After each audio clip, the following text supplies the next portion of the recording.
We have got a stacked day for you today, so let's go ahead and jump in and get started. Wherever you're watching from today, whether that be YouTube, Facebook, or Twitch, thank you for joining us. And if you have any questions, please feel free to ask them in chat, and I will do my best to relay them to the kind folks we have on stream with us.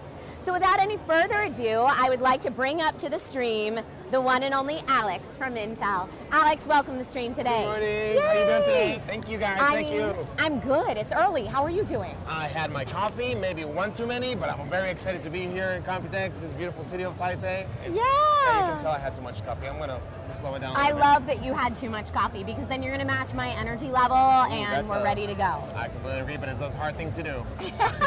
Well, Alex, thank you for being here today. Intel has had a lot of really exciting announcements. Yes, we're very excited about all the latest announcements, especially actually yesterday we announced our latest architecture, Lunar Lake. Yay! So we're going to deep dive into that, but you know what? Actually, let's go ahead and start off with the exciting demos that you had related to Meteor Lake AI and NPU. Can you tell us a little bit about video conferencing with Zoom with NPU? Correct. So, so let's start with what is NPU. So NPU stands for Neural Processing Unit, and what it is we have this special engine dedicated for artificial intelligence workloads. Yes. So the idea is, for example, for Meteor Lake, we have 3 different engines. We have the CPU, the GPU, and the NPU. And for the NPU, as for all those workloads that we want to, it's mostly in the laptops. You want to do a lot of battery savings. Sure, of course. Savings. So. For example, for Zoom, if you want to run it, it's going to run on the NPU, so your power consumption is low. And there's things like, for example, like blurring the background and all those kind of things that are going to be done through the NPU. So that's all going to be done locally on device, no longer needing to be outsourced. Correctly, yes. That's pretty nice. There's a lot of stuff that is coming in that's going to be actually done locally. Yes. And that's one of the things that we're going to be touching on today. Yeah, well, I mean, the theme of this year's Computex is connecting AI. Yes. So there's a lot of artificial intelligence conversation, and I don't know about you, but I feel like the way that a lot of the conversation has been trending in terms of the tech of it all is trying to do more on device than we've seen in the past. I completely agree. It's everything on device, and also trying to explain why on device. Right. And try to explain a little bit more how does AI work. So actually one of the great examples that I heard actually yesterday from Pat, this Intel CEO, was it's like when Wi-Fi started, right? Okay. When Wi-Fi started, everybody's like, oh, it's cool, do I really need it? I don't know, it was infant, but nowadays we can't live with Wi-Fi. Sure. So we got to see how AI progresses through the years and see where we end up. Right, and yes, and having it be able to be done on device is going to make the user experience much better. I mean, right now I feel like people that dabble with different forms of AI are feeling like, oh, I'm not sure if it's there yet. But the more that we see that processing on device, thanks to companies like Intel, I think that's going to smooth that out for people. Yeah, I completely agree. And there's actually a lot of things, a lot of workloads that you don't want to be done in the cloud, right? There's a lot of privacy issues, so that's why you probably want it more on your local system. Yeah, privacy issues are a great point as well. I believe that we have a video that we can show relating to Meteor Lake AI and NPU specifically, so let's go ahead and take a look at that video now.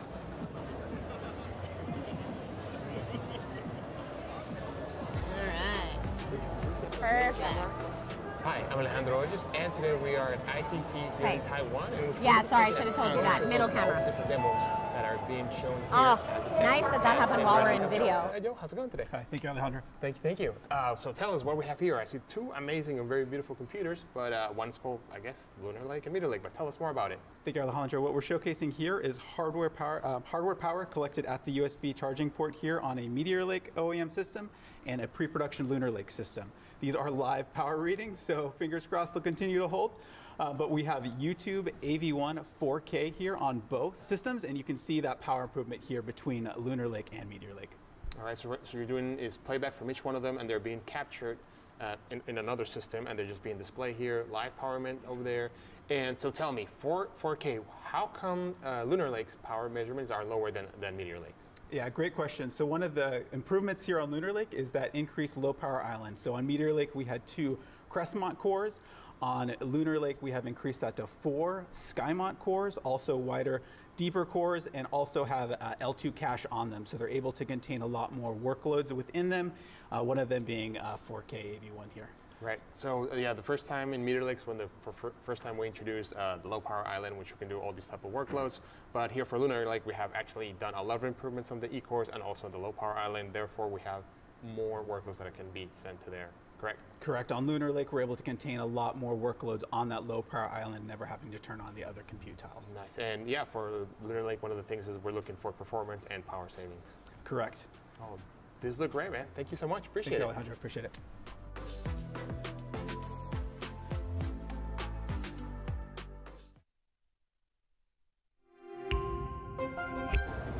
All right, so I feel like that video was a really good descriptor of the efficiency differences. Yes, correct. So actually in that video where we're comparing our latest architecture, Lunar Lake, to the previous one, which is Meteor Lake, it was actually showing the different types of power consumption when you play back video at 4K. Got it. So you can see actually all the differences that we have made, all the different changes to architecture that were made to save power. So that's one of the main themes of Lunar Lake, power and performance. Yeah, well, and I mean, for Lunar Lake specifically, like you were saying, when it comes to notebooks, it's so nice to have that power efficiency so people can take that with them throughout the day. Not just the performance, but the efficiency as well. So let's go ahead and switch gears for a little bit of a second and talk about buffer zone anti-phishing. I mean, we talked a little bit about the NPU and privacy concerns earlier, but specifically when it comes to buffer zone anti-phishing, can we speak a little bit to that? Sure, so anti-zone buffer phishing is actually a company, it's software that you can actually have on your system. Great. And what it does is behind using the NPU, it will be actually looking at your email, different things, so different phishing scams, and will be able to protect you. Great. So that's all going in the background, and it's all done to different types of AI workloads. So is the AI itself actually looking into the phishing links to determine if they're safe for you? Yeah, correct. That's pretty neat. I feel like my parents could use that. I mean, we could all use it, but family, especially my family. Don't click that link, Mom. Don't do it. But yes, that seems like a really lovely use of AI that can help protect everyone moving forward. This is great. This is just another example of the different type of workloads that you can have for AI and run locally. Okay, so continuing on with this artificial intelligence theme, tell me about the Superpower AI Assistant. So the Superpower AI Assistant is pretty cool. It's also run locally, and the idea for this one is to actually, the assistant will get to know you, learn you, the way you write an email, your tone of voice, everything. So every time you can tell like, oh, please write an email to someone, please write an email to Alex, but it's not going to write it plain, but actually it's going to use your tone of voice, your word choice, and everything like that. So it's pretty neat because it's customized to you and it's local. So it's good, you know, all about your stuff, the way you communicate, it's all been there. So if I emailed you using Superpower AI Assistant, you wouldn't be able to tell if it was for me or not, or do you think you'd be able to tell? It's improving a lot, but it's definitely, it will be hard to tell the difference, but yes. That's pretty cool. Well, I feel like I need a more up-close look at that. So I believe we have a video that we can show as well to showcase Superpower AI Assistant. Let's go ahead and see if we have that video loaded up to showcase today. Hi, I'm Alejandro Hoyos, and today we're here at Intel's Technology Tour, in which we're taking a deeper look at different demos for Lunar Lake. And today with us we have Craig. Hey Craig, how's it going? Hey Alejandro, thanks a lot for having me. No, thank you. So what do we have here? I see a lot of LLMs, and so it's probably most likely artificial intelligence. So let us know. It's always artificial intelligence, isn't it? So let's go ahead and take a look. And here we're going to show you one of the basically the new evolution that we have for a brand new class of LLM model, which is called the SLM, or Small Language Model. And so this was coined by Microsoft in addition to what we're going to be showing off as far as their Phi models that we have here. And these are smaller models, sub 5 billion parameter models that are designed to run in smaller memory footprints and locally on your machine, like we have on our AI PC right here. So let's go ahead and take a look at some of the functionality. Sure. So first of all, Phi has a great pedigree in mathematics and physics and in coding. And so really quickly, I can go ahead and just get a fast response out of this and write me a function in Python. Just like that, we get our response. And so it's meant for amazing speed that we have here. And so we're able to get this example of a Python function. So I'm going to clear this out and let's go ahead and I'm going to show you, we're going to ask it a very quick question about how many SKUs in Intel Core Ultra. So it's actually telling me that I don't have the specific information for this. So I'm going to add an internal Meteor Lake document that I have right here, and I'm going to point the model to it.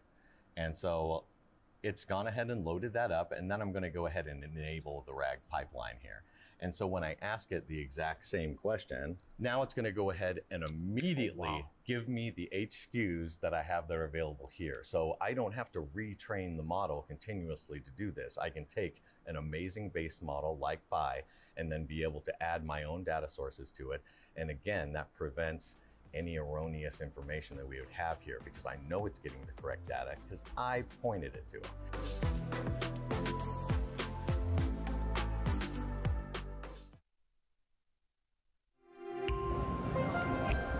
All right, so I think from our conversation earlier, Alex, that I have a pretty good handle on the Superpower AI Assist demo, but that video that we just watched right there, that was a little different. So tell me, kind of break down for me what we just saw in that video. Sure, so what we saw in that video was we're using a large language model. Actually, it's called an SLM because it's a small language model that is actually all built in your computer. Yep. And what it is the example you saw there is you can actually use different types of the engines. It uses the GPU, the NPU, and the CPU too. Okay. So for example, he was giving it the voice command of write for me a Python script.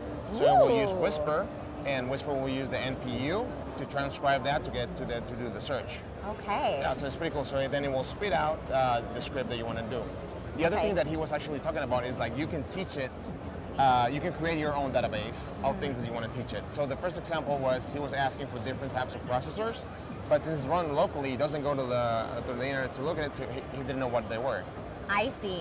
And so then what he did is he loaded the documents into the system, and the system learned, and then he asked them again, and he gave them the different types of processors. And the idea behind that is actually to reduce the amount of hallucinations that AI, and hallucinations are incorrect information that you get from AI. So that way, like, you know exactly where he's getting the information. And he also was talking about transparency, because you can tell this model, where did you get the information, and he will quote you, bring that excerpt from where he got it, so you can get a better, actually know exactly if it's correct or if it's not related to what you're asking. Well, and transparency is so important when it comes to the use of artificial intelligence for ethical reasons, for many different reasons.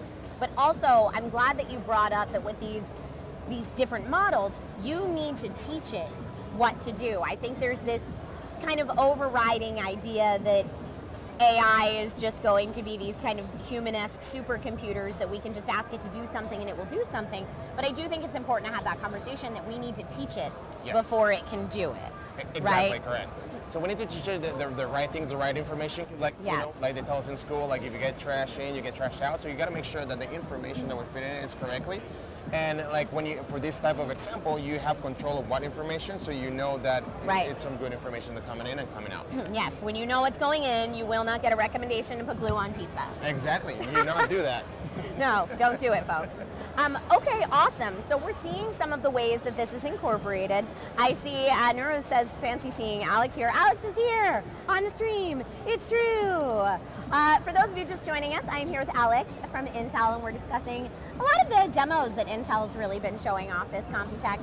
This year's Computex theme overall is connecting AI. So we're seeing a lot of that here, and of course, Intel being such an industry leader in that department, you are the perfect one to pick your brain about this. So let's go ahead and talk about conversational chatbot using the GPU. What advancements does this bring? So the conversational chatbot, it brings a lot of things, like, for example, at CES, we were talking to a customer, and he's saying that there are help desk, which is a conversational chatbot. Okay. But sometimes, and you guys who have been at a conference and everything, the Wi-Fi or the connections are not very reliable because you have a lot of crosstalk between different Wi-Fi. Okay. So having a local chatbot that can actually answer all your questions, running locally, it's great because you can drop it everywhere around the different points of the conference, and you don't have to worry about Wi-Fi connectivity or any type of connectivity. So that's one of the examples that we're going to use for a chatbot. And that's a great example too. I mean, Wi-Fi connectivity at any type of show or something like this is always an issue, so not having to rely so heavily on that is super important for people. The conversational chatbots and the way that they're being implemented right now, I think are very funny. They're very fun to mess around with, but it's improving all the time. Yes. I mean, we have had conversational chatbots for a while. Yes. They just become into the light lately. Every time we're in the spotlight, but we had it for a while, and they've been just improving. They've been improving for the last couple of years. Yeah. All right. So Alex, let's chat audio for a second. Yes. I know Intel had a really cool demo with text to music. Yes. Using Audacity. Correct. So let's talk about that for a second. Yes, so what it is it's called, so what we're doing Audacity, and we're giving a text script, and imagine you have a song, right? Okay. And you can tell it, actually, a long time ago, I used to dabble on DJ, and there was like, yeah. I didn't know this about your past life. Yeah, just one little hobby. And sometimes from a song, I wanted like, oh, I like this beat, or I just want the vocals for this, or I just want the guitar. So now with Audacity and this plugin, you can actually tell it, oh, just give me the beat from this, or just isolate the guitar. Cool. Stuff. Not only that, but you can also tell like, okay, this is an EDM song that I'm listening to. Yes. Why don't you make it country-ish? Ooh. Yeah. So wow. So this was pretty neat. It's a lot of things, a lot of flexibility as an artist that you have that you can play with. That's really cool, and I know a lot of people were kind of talking about this in various use cases. Is this type of technology something that could be used for, say, a short-form video creator that wants something to put in the background? Yes, definitely. Yeah, it expands and makes it a lot easier to be more creative, do a lot of different things. Now we got to keep in mind there's also some copyrights related to it. But yeah, it gives you a lot of flexibility. Okay. And I know, for speaking of creators specifically, we're talking about text to music, but also I know there's a lot of advancements that Intel was talking about in terms of video editing. Yes, and video editing advancements. So what does Intel have to share there? Yes, so actually in our latest architecture in Lunar Lake, we introduced a new type of extensions on our graphics side. Okay. It's called XE Matrix Extensions. And what it does, without getting too much into the weeds, it is pretty much what we are going to show here in the video shortly. It's a DaVinci, and it actually is able to recognize the face or recognize something specific, and you can actually change the lighting or do a little change without needing. Yeah, if you're doing a production crew and you say like, oh, we didn't hit the light in the right spot, or it's too dark, you can actually go in there and it will recognize it. It will go frame by frame and recognize that face and apply the lighting changes that you need. So actually, we can take a look at the other video if you want to. Let's take a look at that video. Yeah.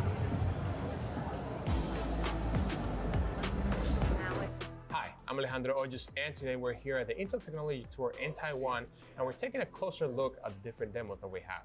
And today with us, we have Nick. Hey, Nick, how's it going? Nice to see you, Alex. Nice to see you, man. So what do we have here today? Our new AI PC dev kits. These are what we're going to use to help enable the ecosystem to drive our AI PC initiatives. So what we're looking at here is DaVinci Resolve. They've enabled a new feature, the face refinement. What it can do is leveraging the XMX AI capabilities that are a part of our XE2 graphics.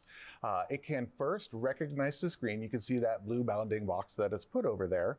But then you can click a single button and it will go all the way through the entire video, frame by frame, and create the bounding box. It takes about a minute and a half on the PC. Right.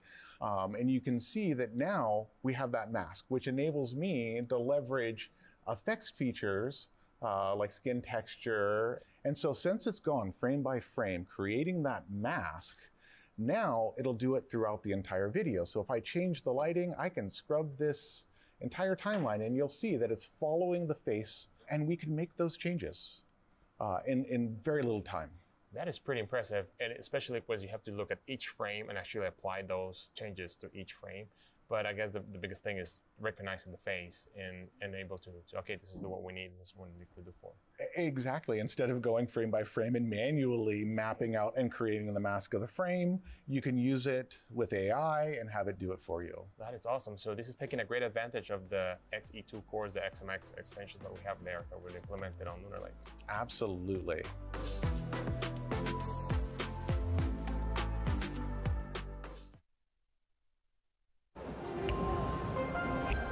Okay, now as someone that most of the time has to shoot my own video, sometimes, I'm not gonna lie, my lighting is less than ideal. Right. Or actually, this is so relevant. Just before I left to come here to Taipei for Computex, I was filming a video on a projector. And so you wanna film this video in low lighting so you can see the projector clearly, but messing with the exposure so that you can also see the projector itself and what the projector is projecting is really tough.